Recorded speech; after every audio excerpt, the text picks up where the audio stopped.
Hi everyone, Don Giannetti, lighting-essentials.com, Project 52, ProSystem.com.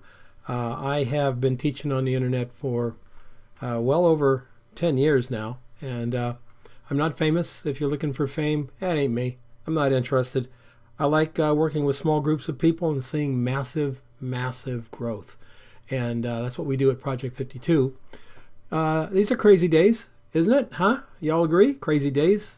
Never seen anything like this. I'm 111 years old, and first time I've ever seen one of these. But I guess this is part of being in the new world. We're all connected. Oh boy.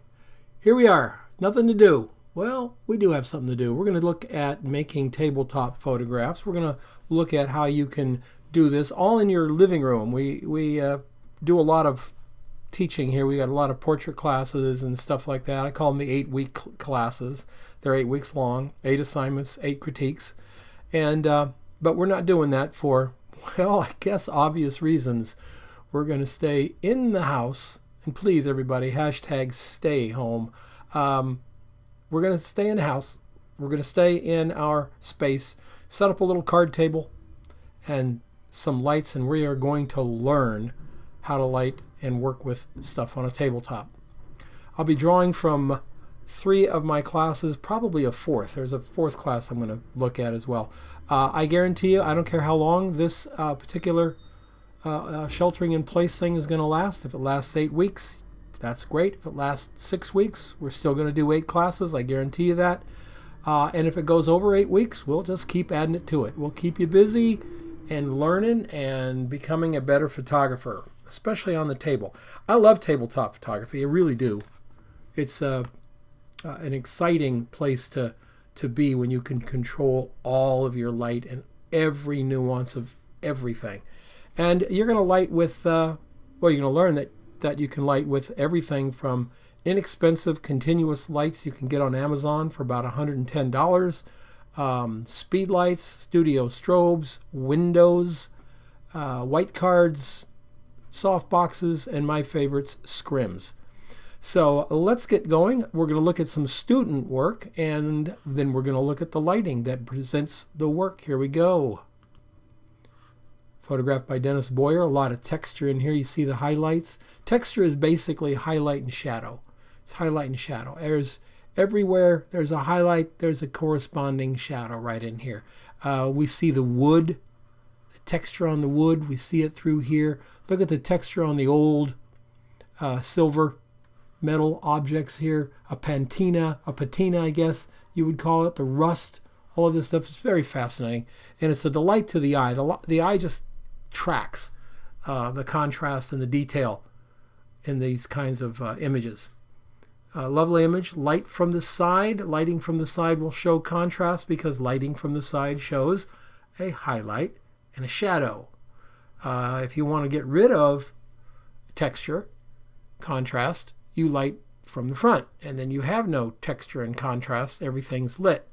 But to see texture, we got to light from the side. That's what Dennis is doing right here. Let's take a look at his lighting. You can see the set back there.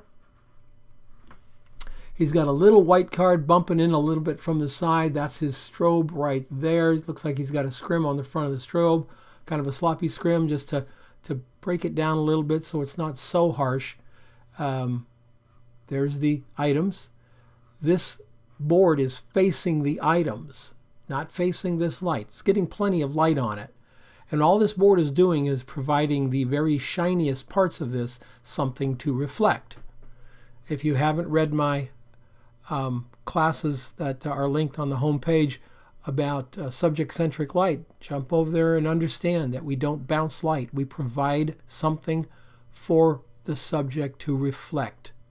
The subject reflecting the light. That's what we see. Let's go back and see here. And you'll see that white card right there. You'll see it right along the edge here. You'll see it right in here, down the side of that. All of that is that white card to the left here. And it's just bouncing in a little bit of reflectance for this to pick up. It's really nicely done. Let's jump on down here to Greg Pastuzin's lovely lemon shot.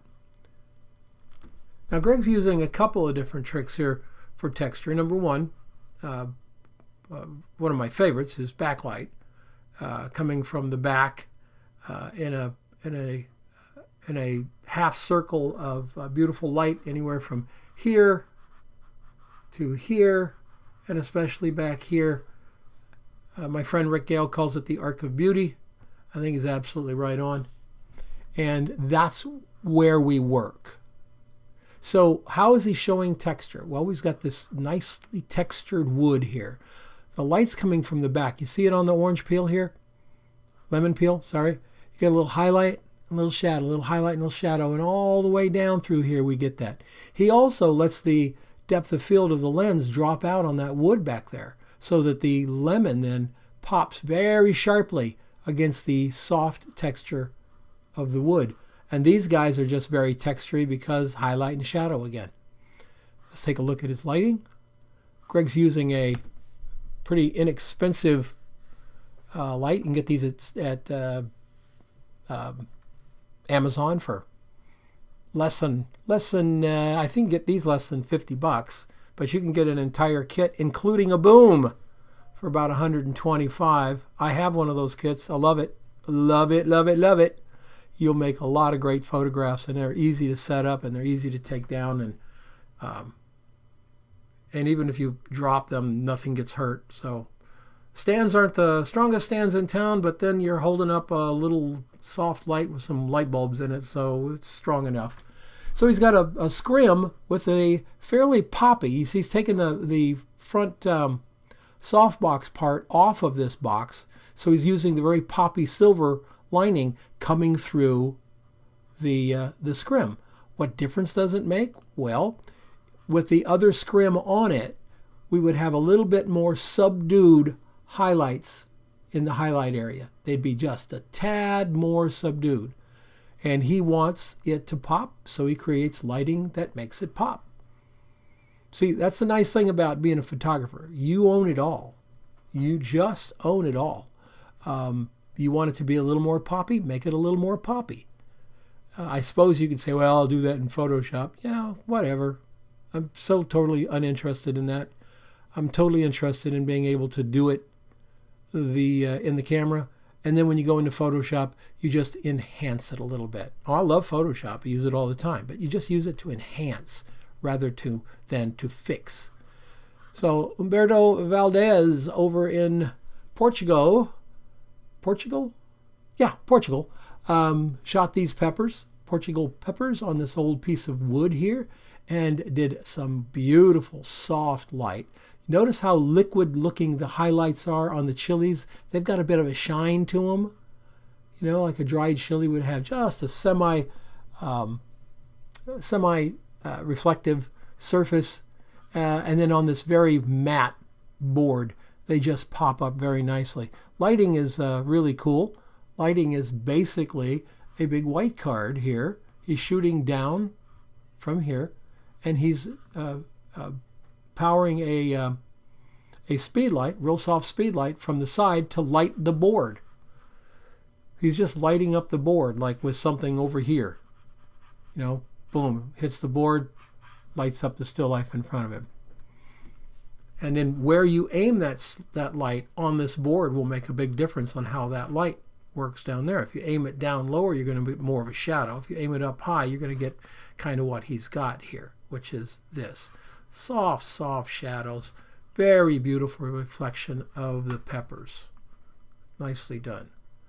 Kevin Carson, LA, shot some, I guess, organic carrots here on this old wood surface, and used a very simple and very effective light for this.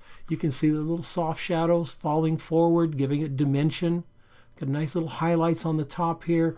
The wood is very, old world kind of wood. I think Kevin got these pieces of wood from an old pallet or something, and put them together here. You'll see it in a second. Here's Kevin doing the shot.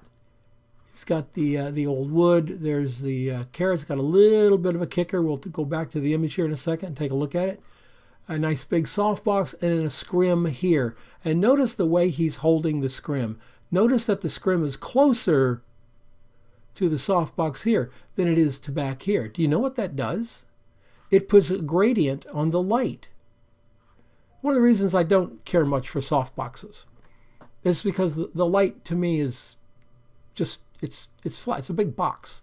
It's flat. It's just, you know, it's f5.6 all the way across, both ways. It's just this great big white panel. And I get it. Sometimes that's perfect. Like sometimes for wine bottles and automobiles, etc. That can be absolutely perfect. But when I'm working on a table, I'd like to have a little more control, a little more power over exactly what the light is doing. Now, you're not going to really see that happening here. The only way you would see it is if we had a before and after, and we don't. But Kevin is definitely creating a little bit of a gradient on the subject here. He's got a little bit of a kicker up front, but I think all that's doing, that little white card, is getting rid of the little deep shadow that would normally happen right up front here on those items. So he's keeping the light just a little bit more controlled there. Go back to Kevin. Yep. Don't have to get crazy. Don't have to spend a lot of money. Just got to understand light. Isn't this beautiful? Notice the textures all the way through. And again, Liz is using depth of field to show us the beautiful, I think these are persimmons. If I'm wrong, don't flame me. I think they're persimmons in this thing here. But notice how she's kept them so sharp right in here. They're so shiny. Look at that beautiful highlight right there and right there. Beautiful highlight. Notice that there aren't very many other highlights in this scene because there really isn't anything else that's shiny. They're all very matte. The old wood, the old rusted calipers, these wheat looking things, everything. Now she's got the light set up. There's a little bit of fill on this side. I didn't happen to notice when it flipped over to that picture if she's using a fill card. If she isn't, it's absolutely perfect anyway. If she is, then she used the absolute right amount. We've still got texture in there on this dark side. There's still texture in it. And that's what we want to see. We don't want it to go pure black. That's not going to make much sense. Okay, so no, there's no fill, but notice how far out the scrims come. They come all the way out to here. See, if we go laterally across, they're all the way out to here. So they're providing a little bit of light right along the front of this item here. Big scrim, softbox behind the scrim. One of the it's funny when we start the classes and the people have never done the scrim with a softbox behind it. They're like a little skeptical, like, well, I already have a diffuser. It's my softbox. And I just say, well, just try it. Just, give it a shot. And they give it a shot and they go, oh, and they never go back. They just don't go back. It's just right on. It's such a beautiful light.